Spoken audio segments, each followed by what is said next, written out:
Hey team, and welcome to another ATP Geopolitics video with myself, Jonathan MS Pearce. This is Ukraine War Frontline update for the 4th of December 2023. Slightly later than I'd normally do it. It's just been a very busy afternoon and evening. Please check out the live stream I did with John Sweeney earlier today. Had a really good conversation with him, and hopefully you got a lot out of that.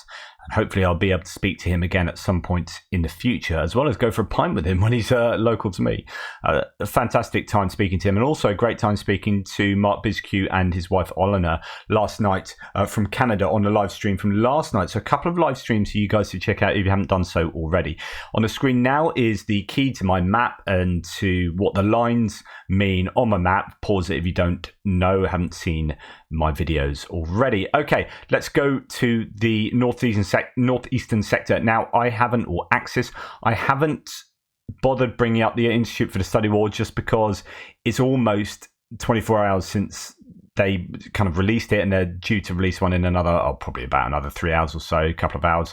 So I'm just going to go through the sources I have, just a quick sort of romp through the front line. So no changes to the northeastern sector from Kupiansk to Svatova, and from Svatova to Krymina, although there will be activity all along there, no doubt.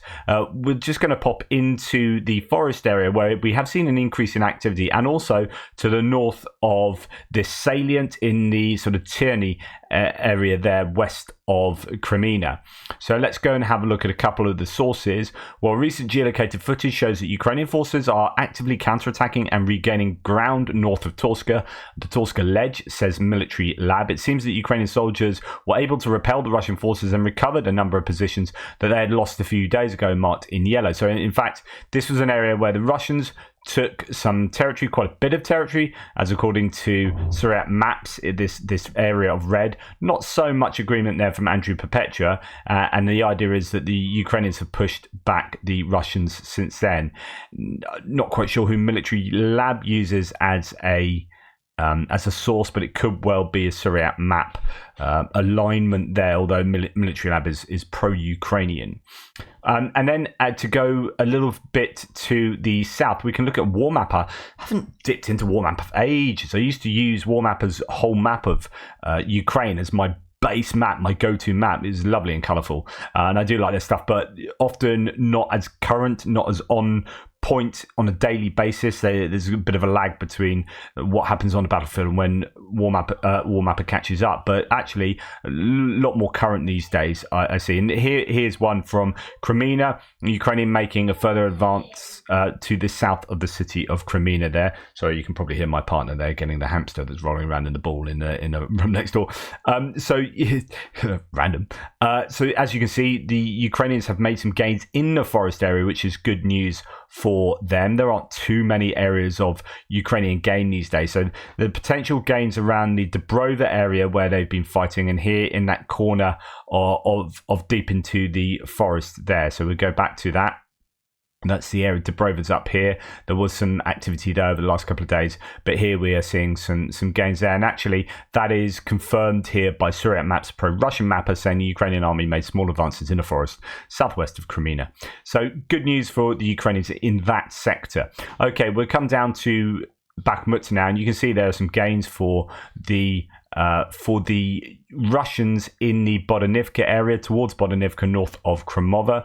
So we go to look at the sources here, and in fact I'm just going to move onto the next one because WarMap is going to come up again. So anyway, moving on to Syriac Maps here, we have by the nursery farms here on the way to Avdiivka along this. That is the railway, I think, another railway line, the one that joins, I think, yes, so that is the railway that goes up through Avdiivka, past Krasnohora. Goodness me, all these names that I was talking about on a daily basis when Solidar was taken and North Bakhmut was falling. Goodness me. Anyway, seems like an age ago, doesn't it? Right, so that's the railway line that the Russians are moving up and taking territory towards this higher ground. In fact, behind the Ukrainians on this higher ground. So that is a worry. You remember this is a higher high ground, not quite a ridge, but sort of a bit of a hill overlooking Bakhmut, and gives the Ukrainians a really good vantage point there. Well, if the Russians are making inroads into the rear of the Ukrainian lines there, then that is a worry for the Ukrainians. So here, Syriac map says Russian army took partial control over the nursery farms at the railway south of Avdiivka reservoir. Important to note that recent advance was costly to both the attacker and defender, as this position is located in a difficult access area due to the adjacent high positions, most of them under Ukrainian control. So this is interesting because Syriac maps doesn't usually admit Russian high losses unless they're overtly obvious. So they must have taken some pretty heavy losses, but both sides, as I say, almost certainly did. Some months ago, Wagner had difficult problems to hold this farm, which was at the edge of the maximum Russian advance made during the Bakhmut battle. The Russian success will depend on the extension of the offensive towards the hills around Dnipro, which will allow them to force the Ukrainian army to withdraw from the Popivska area, which prevents Russian army advancing from Bakhmut towards Ivaniska. This again won't be an easy task. So in other words, Ivaniska there, the Russians will want to take this area to the northwest of Bakhmut and circle around and eventually have the whole of Bakhmut as they would have originally intended, something like this. If I get my pen out, it might help. So, really they would want that. And they kind of had that, as you can see from the 30th of May lines, these white lines. That's where they originally were at. So, they've been pushed back, but now they, as I said the other day, as Andrew Perpetua said in one of his live streams, when I asked him, he said that it's not so much that this is a new offensive, but it's almost like the Russians are continuing their original offensive that the Ukrainians then kind of interrupted because the Russians culminated. So they culminated particularly in the Bakhmut area, where Wagner then kind of withdrew to do some R&R, and then they basically disintegrated. I mean, really, I think Bakhmut saw the end of Wagner. Prigozhin then went and did his mutiny, and that was the end of Prigozhin. But I think that was sort of catalyzed by the activity around Bakhmut that was so costly for Wagner that although it was one of their biggest successes, well, it was kind of the main thing they were doing. I think it eventually led to their demise, and they culminated. But ideally, they wanted to take all of this. Well, really, the whole thing is taking this semicircle: Kramatorsk, Druzhkivka, Konstantinivka, Sloviansk up to Liman, right? So this whole area would ideally be theirs. But as far as Bakhmut's concerned, it's this sort of smaller semicircle, possibly including Chasiv Yar, but that would be a particularly difficult place for the Russians to take. Nonetheless, they are having some success in that northern area. It's quite a day in terms of pins on the map, not necessarily in terms of fighting on the ground, to the south of Bakhmut. And then we come down to Avdiivka. A few changes as far as deep state map is concerned. So we have some gains for the Russians up in this Kruta Balka area in to the east of Avdiivka. We'll have a look at a few sources concerning Avdiivka, and actually probably go to War Mapper, who has some talk of what's going on to the north of Avdiivka here. So weekly summary of control. So it's a weekly summary of this.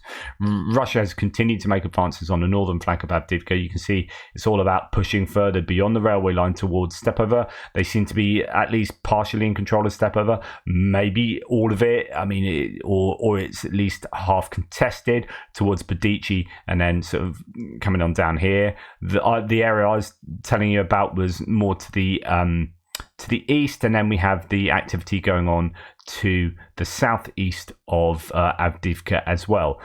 Right, let's look at Syriac maps that mentions, where are we here? So that's Pervomaisky to the south. Actually, we won't go there yet. Russian forces increasing their military presence in the Stepover region.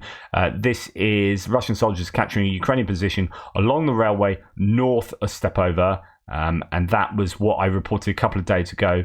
But then Barracuda sort of pointing out that, as you can see here, an awful lot of activity around here. There is, a lot of fighting in this Stepover area and the railway area, with further incidences going north along that railway.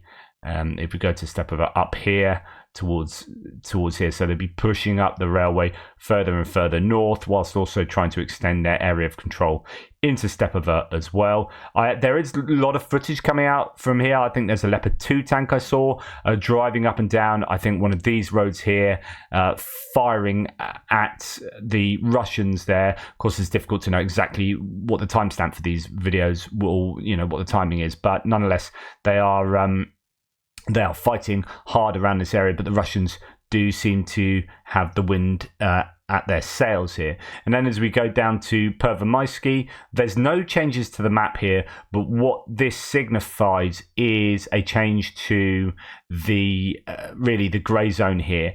The Ukrainian line, and Andrew Perpetua agrees with that, the Ukrainian defensive line has been pushed back in the Pervomaisky area, where the Russians are having a little bit of success. That's an area where the Ukrainians a month or so ago were themselves doing pretty well. And now the wind has changed, and the situation northwest of Donetsk city in Pervomaisky is looking like, well, at least according to Syriac Maps, pro-Russian map, it's looking like the Russians have a little bit of momentum there. Okay, so coming out of Avdiivka, we'll pop down to Marinka, although there's no change that I've heard about from my sources. War Mapper does have a little bit on Marinka, so we just pop in to see their nice and colourful map. So Russia built on their advances from last week and have captured the main neighbourhoods of the city of Marinka. Only a couple of streets on the northern side of the reservoir remain under Ukrainian control. So this is largely in line with sort of Syriac Maps and their interpretation of what's been taking place, not aligned with what Andrew Perpetua has said, much more conservative appreciation of what's going on there, evaluation. And this is a northern area that War Mapper is talking about that appears to be a little bit more difficult for the Russians to take control of.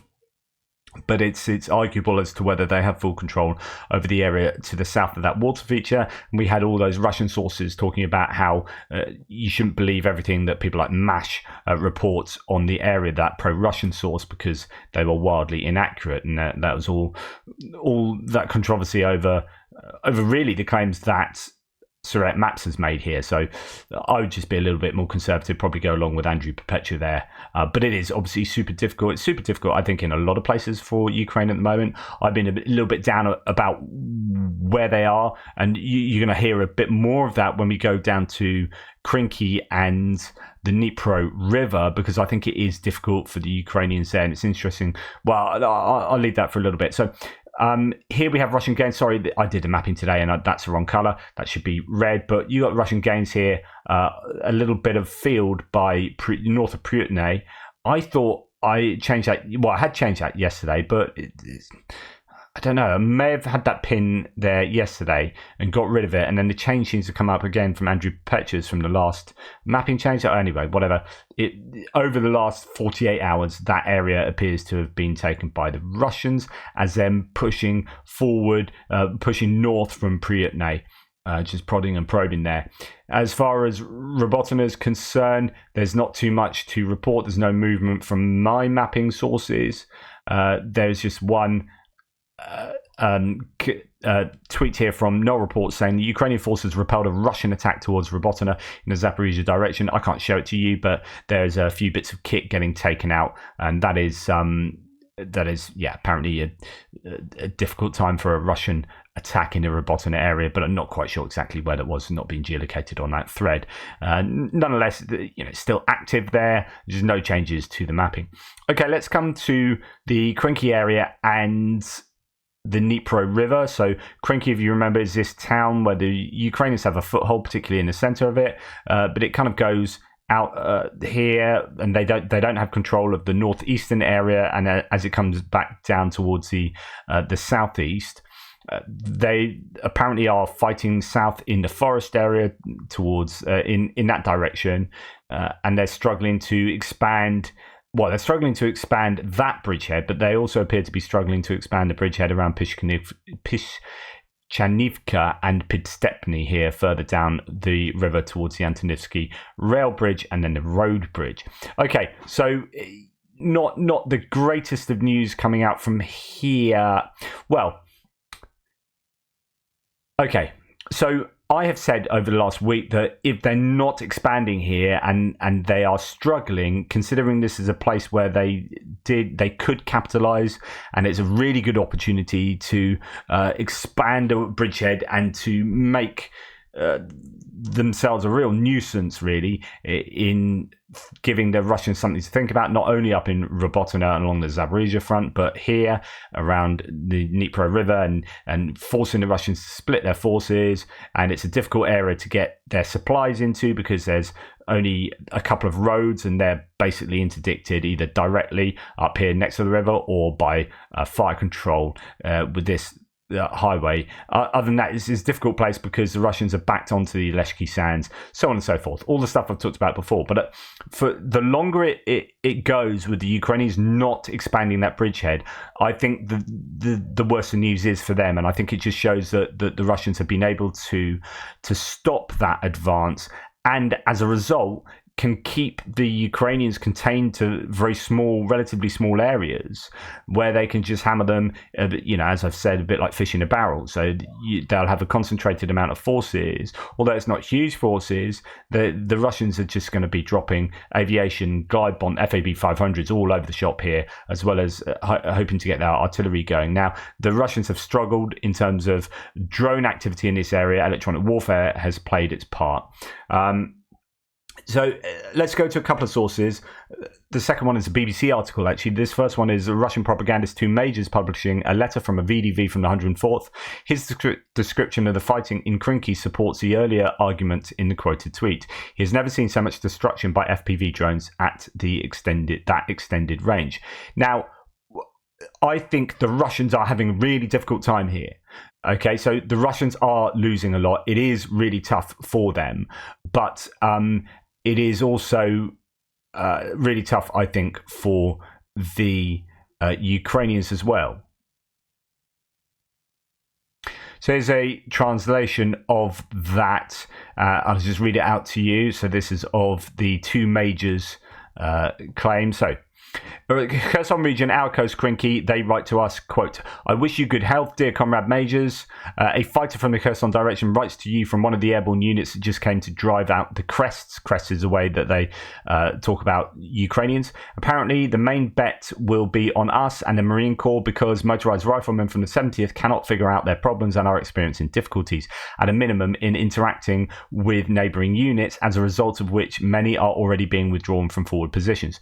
There's been this claim many times that actually the different Russian units in the area are struggling to work cohesively together and are struggling to communicate with each other. I don't know if that's a result of electronic warfare or just the nature of the Russian military and their kind of lack of communication that we've seen in a number of places. Anyway, what first catches your eye is the work of artillery on both sides, and to be objective, the Nazis are doing much better. So the Ukrainians are doing better with their artillery, but this is all due to the range and inability of ours to conduct counter-battery combat. Okay, something we've heard about a gazillion times, particularly in this area. So that's going to be to do with the counter-battery radar systems that map the trajectory of artillery shells coming over, and then can communicate that to artillery batteries to then hit the target from whence the shells came. Now, that's not working. I think it's been degraded. I don't think they have those counter-battery radars active. And also the drones spotting for counter-battery, doing that counter-battery target acquisition, are also struggling given the drone superiority, particularly in this localized area for the Ukrainians. So that's we've heard a lot, and we're hearing it again here.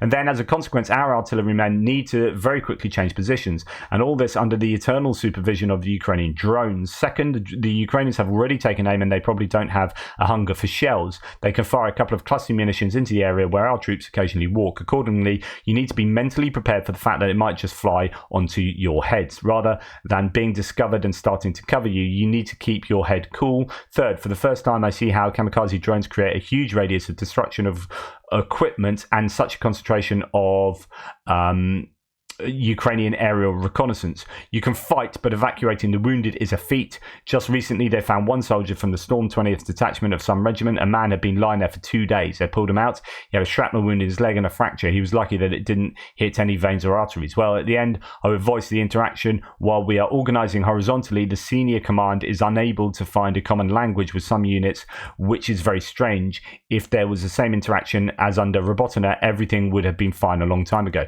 Couple of interesting things to point there, that they are communicating horizontally. So when they're communicating between units, when they are able to do that, they're doing it amongst themselves rather than going up to the commander then down again. And we heard this right at the beginning of when the Ukrainians attacked into this Krynky area and further along the river. We heard that it was actually Wagner elements that the odd person who had previously fought in Wagner, who knew the other odd person in another unit as they'd been drawn into these different units after their little hiatus. And it was them that started up communication in between each other. So it wasn't a formalized, organized communication between these disparate units that was facilitated and carried out by the Russian command. This is communication ad hoc done by, oh yeah, I know, Ivan who's with that unit, because I fought with him in Wagner. Okay, let's talk to him and let's organize amongst ourselves. So there are issues there. The other interesting thing is the idea that they're doing a pretty good job in Robotina in defending against the Ukrainians, is kind of the inference made at the end of that. So that is to say that the Russians are having it difficult there, and that aligns with everything we've heard from the Russians. So our base starting point here is that the Russians are suffering, and there is a bit of a meat grinder for them. However, it is also difficult for the Ukrainians, and this is exactly what I've been thinking has been the case, and I've been kind of hinting that I don't think it's all that easy for the Ukrainians in the Krynky area. And I've been saying that for a few days, and it's interesting, this article has now come out that pretty much details this. So I will go through this because I think it is important. Ukraine war soldier tells BBC of frontline hell. Okay, it gives you the intro, but then all this, the bold italic writing is from a Ukrainian soldier who's giving a first-hand account of what's going on. So the entire river crossing is under constant fire. I've seen boats with my comrades on board just disappear into the water after being hit, lost forever to the Dnipro river. We must carry everything with us, generators, fuel and food. When you're setting up a bridgehead, you need a lot of everything, but supplies weren't planned for this area. We thought after we made it there, the enemy would flee and then we could calmly transport everything we needed, but it didn't turn out that way. This is an eye-opener, okay? So the idea is that they had planned for the Russians to crumble, it seems, being weak in the area as they were. But and I think this is probably an issue that the Ukrainians have had an awful lot. And I thought that the Russians would capitulate. But I think ruling their troops with an iron fist and saying, well, if you retreat, you're going to get shot. And if you go forward, you've got a chance of surviving and winning, so go forward, and if you stay where you are, you get hit by IEDs or drones or whatever. So I think it's difficult for the Russians to capitulate, and even though they might have low morale, if you're being charged at by a Ukrainian with a gun, you're going to sit there in your defensive position and shoot with a gun, and it's relatively easy to defend compared to doing difficult offensive maneuvers like the Ukrainians are doing. So it's more difficult for the Ukrainians to take this land than it is for the Russians to defend it, and they can just throw people, as we've known. They've thrown all sorts of people at this problem, poorly trained, well trained, injured, broken people. Some of the Russian claims that they're just throwing all sorts of people, as well as some pretty decent Marines and whatnot as well. So yeah, anyway, to continue, we thought after we made it here, the enemy would flee, and then we could calmly transport everything we needed, but it didn't turn out this way. So when we arrived on the eastern bank, the enemy were waiting. Russians we managed to capture said their forces were tipped off about our landing. So when we got there, they knew exactly where to find us. They threw everything at us, artillery, mortars and flamethrower systems. I thought I'd never get out. Now, I've seen this comment somewhere else on Twitter the other day, and someone was saying that tipped off statement sounds like it's like a collaborator, an inside job, but actually it could well be tipped off. The meaning of that could well be is more likely tipped off by their own kind of reconnaissance or whatever. So don't think that was something sinister from the Ukrainian. From a Ukrainian collaborator, although it could be, but the general idea was that was unlikely the case.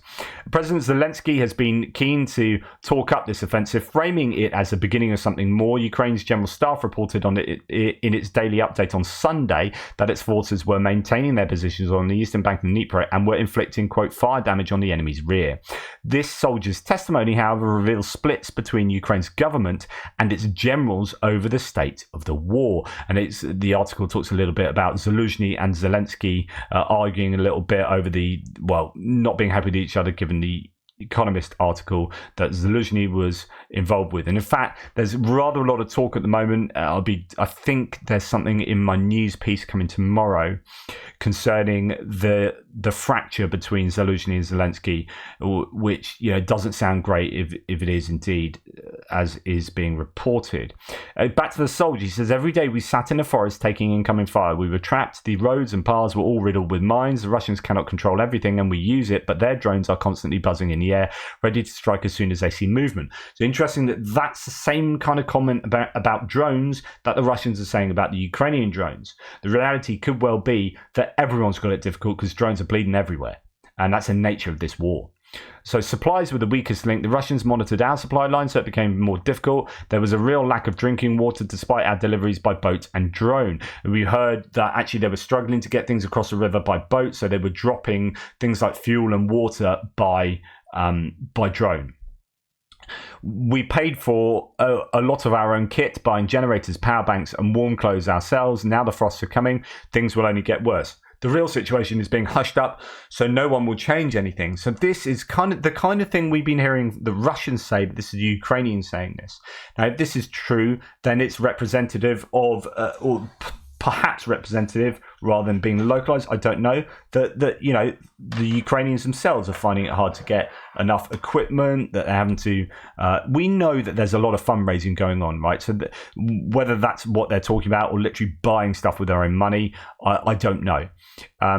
No one knows the goals. Many believe that the command simply abandoned us. The guys believe that our presence had more political than military significance, but we just did our job and didn't get into strategy. And again, if true, that's an incredibly revealing statement. So there's no doubt this crossing has forced some Russian forces to redeploy from other parts of the front line, says the BBC, such as the heavily defended positions in the Zaporizhia region, where Kiev hoped there would have been a breakthrough sooner. BBC Russian recently spoke to some Russian troops who are defending the riverbank in that area, and they said it was suicide for their soldiers to move there, saying that they had lost many men in the fight and they cannot dislodge the Ukrainians from their foothold. So this is the idea that it's shit for both. Sorry, I shouldn't swear. It's bad for both sides. Like, they're both getting done in by each other, and it is just a really difficult sector. Ukraine's military, meanwhile, says it wants to target Russian supply lines and force them back enough from the river to protect civilians from shelling. It means both Russian and Ukrainian soldiers are absorbing a lot of fire, and that's kind of what I was saying. And back to the source again, mostly our losses were mistakes. Someone didn't climb in that trench quickly enough, another guy hid badly. If someone isn't switched on, he'll be immediately targeted from everywhere. I mean, this is real survival of the fittest. Kind of the evolution of the soldier here. Like, you make a mistake, if you will be, that will be deleterious to you. You will not survive if you're weak, if you are, not at the top of your game. And so this will favour those who are at the top of their game. But thanks to our doctors, if we can get an injured soldier to the medics, he'll be saved. They're titans, gods. But we cannot get the remains of the fallen out. It's just too dangerous. At some time, our drones and missiles inflict a lot of losses on the enemy. We took prisoners of war once, but where to put them if we have no way to cross the river, even with our own injured comrades? It's a really interesting point. What do you do with POWs? And there's an issue of war crimes, to be discussed there. I mean, what do you do with a POW if you literally can't get them to safety? I don't know. I think probably the worst there. that you would end up having to. But it's not a case of doing it as a war crime. It's literally like, it's either you or me here. Right, so unfortunately, it has to be you. Whereas what we saw with the war crime the other day of the Russians just shooting captured POWs or beating them up, that's a whole different ball game. This is like, right, we're across the river, we can't get you back. Our own guys, our boats have been destroyed. Like, we're dying getting back. So if we take you back, we die. So something's got to happen here. And to be honest, it's not going to be me. So answers on a postcard. He continues, several brigades were supposed to be posted here, not individual companies. We just don't have enough men. There are a lot of young guys among us. We need people, but trained people, not the green ones we have there now. There are guys who have spent just 3 weeks in training and only managed to shoot a few times. It's a total nightmare. A year ago, I wouldn't have said that, but now, sorry, I'm fed up. Everyone who wanted to volunteer for war came a long time ago. It's too hard now. I mean, this is something I've said previously, is that all the volunteers who were either experienced or really wanted to fight to defend, basically volunteered sooner, right, earlier on. And what you get as the war goes on is less and less experience in the people you are recruiting. And as you get this attrition of your more experienced troops, you get a force quality dilution as time goes on. This is the same for both sides, right? But here is someone from the Ukrainian side giving you the reality of what it's like. Yeah, we're getting in fresh recruits who barely can shoot a gun, and they're being sent across the river to try and do quite a complex offensive maneuver. So yeah, everyone who wanted to volunteer for war came a long time ago. It's too hard now to tempt people with money. And now we're getting those who didn't manage to escape the draft. You'll laugh at this, but some of our Marines can't even swim. As an aside, I learned to dive in Fiji in 2000, right, when I went backpacking around the world. And sorry, there's nothing to the war. There were British, actually, a bunch of people from Brighton who got off the pier on this Fijian island, Mana Island, and they walked down the pier and they came into the backpackers. I was saying, oh yeah, we're all here, we're going to learn to dive, this is going to be great. And there's 8 of them.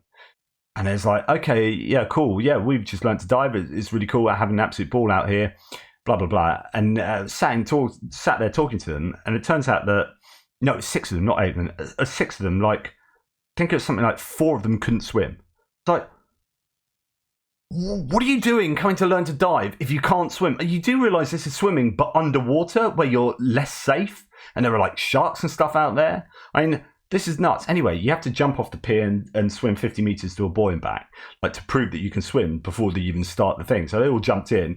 4 of them had to be taken out. 2 of them barely made it. And then none of them, I don't think, ended up doing the dive course. It's like, what are you doing? Anyway, here you got Marines who are unable to swim is the claim there, and you know it doesn't particularly surprise me. I got it. He said he finishes. I got out after being concussed from a mine, but one of my colleagues didn't make it. All that was left of him was his helmet. I feel like I've escaped from hell, but the guys who replaced us last time got into even more hell than us. But the next rotation is due. My time to cross the river again is soon. So okay, pinch of salt and all that. But it's easy to think very positively about everything going on in Ukraine because we want it all to be positive if we are pro-Ukrainian. But they are going to be finding it tough pretty much everywhere, I'm sure. This war is now 2 years old. There's a massive attrition of the most experienced troops, particularly those troops who've been fighting since 2014 and who came into this next iteration of the war with that kind of experience. Many of those will have passed on now. And we are getting to the stage with both sides where you are just having recruits fighting against recruits, green against green, and that makes it very difficult to do successful assaults that are really. I mean, you go up to Avdiivka, and you've got people that are just being thrown into a meat grinder, sent across fields, and you can imagine they're probably not particularly experienced, and it's not really a good use of people. But they've got to imagine what they're feeling and the sorts of accounts they're wanting to tell people. But the idea is that I think it is tough in this area of Dnipro. I think this is an area where the Ukrainians really wanted to take advantage, and it is a great opportunity. But the Russians, there is just a lot of Russians, and it is difficult for the Ukrainians to get across a river when you don't have access to big equipment. And yeah, it's so tough there. And I think the lack of change to this map for a good couple of weeks now in any meaningful way, possibly even longer, I think suggests that this kind of news was going to come out eventually. Whether it's this is a bit of doom posting rather than I don't know how accurate that is. It's just one anecdotal account, but it does fit into what I was thinking would be the case. Let me know what you think, and of course, you know, I appreciate all the feedback and ideas and comments in the threads. Thank you for watching. There's a little bit of extra analysis of Dnipro River I think was useful. Really appreciate all your support, just incredible support. A particular shout out massively to Andreas Lurch. Really appreciate that. Gordon Little, Benny Pye, Andres Erdovich, Stupidity in Essence from Denmark, Egon Fredriksson, and about 6 someones, Stephen Bendal, Matthew Noel Wall, Christoph. Really appreciate your support. As I say, many someones who you have names, but I don't know your names. And that's from Buy Me a Coffee. And Lars Benthaus, Mark Bizq, as ever. Really appreciate all of your support, guys. And finally, Warren Wasson, huge supporter of the channel. Really appreciate you too. Alex Grammersdorf, as well as Mark Beckson. So thank you so much. It's a public thanks to you guys. You allow me to do what I am doing, and I hope that I can repay that in the service to accurate information. I don't want to paint a too positive picture if it messes around with accuracy. I am pro-Ukrainian, of course, as you know, but it's important we understand what's going on so that can be hopefully fixed and you know, in this case, just as much military aid given to Ukraine as possible to give them the very best chances of succeeding in these right across the front line, obviously. Anyway, enough waffling for me. Take care. Speak soon. You know, if I can press the stop button.